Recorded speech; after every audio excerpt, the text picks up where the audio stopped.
ਅੱਜ ਇੱਕ ਜਿਹੜੇ ਜੱਜ ਆ, ਉਹਨਾਂ ਨੇ ਟਰੰਪ ਐਡਮਿਨਿਸਟ੍ਰੇਸ਼ਨ ਨੂੰ ਇੱਕ ਹਿਸਾਬ ਦੇ ਨਾਲ ਇਸ ਚੀਜ਼ ਤੋਂ ਧੱਕਾ ਜਿਹੜਾ ਉਹ ਦਿੱਤਾ ਵੀ ਕਹਿੰਦੇ ਵੀ ਏਲੀਅਨ ਐਨਮੀ ਐਕਟ ਦੇ ਤਹਿਤ ਜਿਹੜੇ ਕੁਛ ਵੈਨੇਜ਼ੁਏਲੀਅਨਸ ਉਹਨਾਂ ਨੇ ਸਦਰਨ ਟੈਕਸਸ ਦੇ ਵਿੱਚ ਡਿਟੇਨ ਕਰਕੇ ਰੱਖੇ ਆ, ਬੰਧਕ ਬਣਾ ਕੇ ਰੱਖੇ ਆ, ਆਪਣੇ ਉਹਨਾਂ ਨੇ ਅਰੈਸਟ ਕੀਤੇ ਆ, ਉਹਨਾਂ ਨੂੰ ਉਹ ਡਿਪੋਰਟ ਨਹੀਂ ਕਰ ਸਕਦੇ ਹੈਗੇ।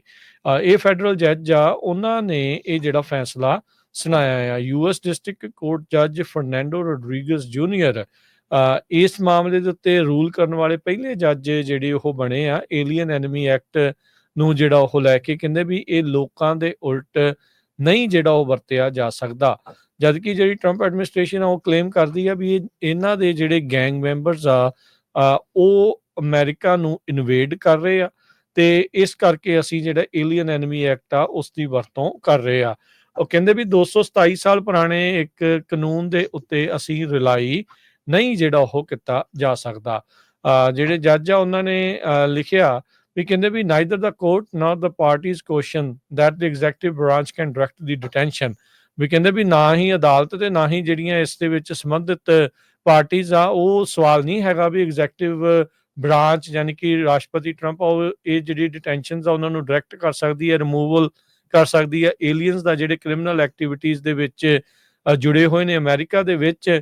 ਪਰ ਉਹਨਾਂ ਨੇ ਕਿਹਾ ਵੀ ਜਿਹੜਾ ਪ੍ਰੈਜ਼ੀਡੈਂਟ ਦਾ AEA ਯਾਨੀ ਕਿ ਏਲੀਅਨ ਐਨਮੀ ਐਕਟ ਨੂੰ ਇਨਵੋਕੇਸ਼ਨ ਆ ਉਹ ਉਹਨਾਂ ਦੀ ਪ੍ਰੋਕਲੇਮੇਸ਼ਨ ਤੋਂ ਜਾਂ ਉਹਨਾਂ ਦੇ ਸਕੋਪ ਨੂੰ ਐਕਸੀਡ ਜਿਹੜਾ ਆ ਉਹ ਕਰ ਜਾਂਦਾ ਹੈਗਾ ਆ। ਸੋ ਇਹ ਜਿਹੜੀ ਸਿਚੁਏਸ਼ਨ ਇਸ ਟਾਈਮ ਸਾਹਮਣੇ ਆਈ ਹੈਗੀ ਆ।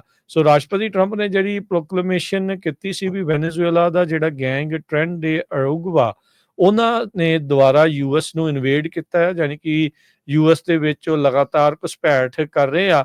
ਕਹਿੰਦੇ ਵੀ ਰਾਸ਼ਟਰਪਤੀ ਟਰੰਪ ਆਪਣੀਆਂ ਸਪੈਸ਼ਲ ਪਾਵਰਸ ਦੇ ਤਹਿਤ ਉਹਨਾਂ ਮਾਈਗ੍ਰੈਂਟਸ ਨੂੰ ਡਿਪੋਰਟ ਕਰ ਰਹੇ ਆ ਆਇਡੈਂਟੀਫਾਈ ਜਿਹੜਾ ਉਹ ਕਰਕੇ, ਪਰ ਕਹਿੰਦੇ ਵੀ ਕੋਰਟ ਪ੍ਰੋਸੀਡਿੰਗਸ ਤੋਂ ਬਗੈਰ। ਸੋ ਕੋਰਟ ਨੇ ਕਨਕਲੂਡ ਕੀਤਾ ਵੀ ਜਿਹੜੇ ਰਾਸ਼ਟਰਪਤੀ ਨੇ ਇਸ ਮਾਮਲੇ ਵਿੱਚ ਏਲੀਅਨ ਐਨਮੀ ਐਕਟ ਨੂੰ ਇਨਵੋਕ ਕੀਤਾ ਆ, ਯਾਨੀ ਕਿ ਦੁਬਾਰਾ ਉਹਨਾਂ ਨੇ ਇਸ ਨੂੰ ਇੱਕ ਹਿਸਾਬ ਦੇ ਨਾਲ ਔਨ ਕਰ ਦਿੱਤਾ ਆ, ਉਸ ਦੇ ਸਟੈਚੂ ਤੋਂ ਬਾਹਰ ਜਿਹੜਾ ਹੋ ਜਾਂਦਾ ਆ। ਇਸ ਦਾ ਮਤਲਬ ਆ ਵੀ ਕਹਿੰਦੇ ਵੀ ਅਨਲਾਫੁਲ ਆ। ਇਹ ਜਿਹੜੇ ਜੱਜ ਰੋਡਰੀਗਜ਼ ਆ ਉਹਨਾਂ ਨੇ ਲਿਖਿਆ ਹੈਗਾ ਆ।